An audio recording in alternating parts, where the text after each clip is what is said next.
अचानक से हमें दिल्ली क्यों आना पड़ा ये तो मैं आपको अगले ब्लॉग में बताऊंगा, लेकिन यदि आप कार से ट्रैवल करते हैं और रोड पर ट्रैवल करते हैं तो ये वीडियो को अंत तक जरूर देखिएगा, जिससे आपके हजारों रुपए बच सकते हैं।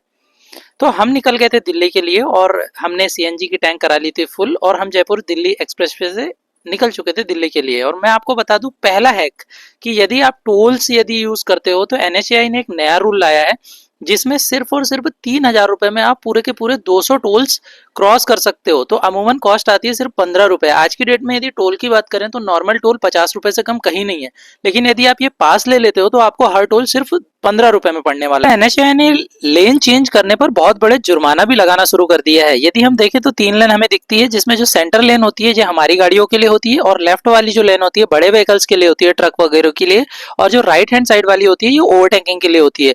यदि आप ये रूल को फॉलो करते हो, लेन रूल को, तो आप लगभग हजारों रुपए के चालान से बच सकते हो, क्योंकि ये चीजें अभी जयपुर में तो लागू हो गई है राजस्थान में, लेकिन ये बहुत जल्द पूरे एक्सप्रेसवे से लेकर के पूरे भारत में लागू होने वाली है। यदि आपको पास लेना होगा तो राज यात्रा मार्ग करके एक एप्लीकेशन है, वो डाउनलोड करके वहां पर आप अपना वेरिफिकेशन करा करके वो ले लीजिए। और लेन का तो अवश्य ध्यान रखिए, क्योंकि अब ये रूल बहुत बड़े चालान के रूप लेने वाला है। और कहीं ना कहीं एक बात और कहना चाहूंगा कि जिंदगी का असली मजा या लाइफ में कुछ करने का असली मजा हम सोचते हैं कि किसी मंजिल में है, लेकिन वो मंजिल में नहीं होता है, वो सिर्फ वो उसी रास्तों में छुपा होता है जो संघर्ष आप करते हो। जैसा कि मैं यदि अपने बारे में बताऊं तो लगभग लगभग 5-7 सालों से मैं रेगुलरली ट्रेवल कर रहा हूं।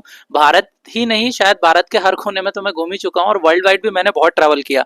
तो जिंदगी में जो मुझे अचीव करना है वो तो मुझे मिलेगा ही, लेकिन उससे ज्यादा सेटिस्फेक्शन मुझे इस सफर में आता है कि जब मैं अलग अलग लोगों से मिलता हूँ, अलग अलग चीजों की जानकारी लेता हूँ। तो आप मेरे साथ बने रहें। अगले ब्लॉग में मैं आपको बताऊंगा कि दिल्ली हमारा अचानक से जाना क्यों हुआ, और दिल्ली में आखिरकार ऐसा क्या हुआ जो बहुत ही अलग अलग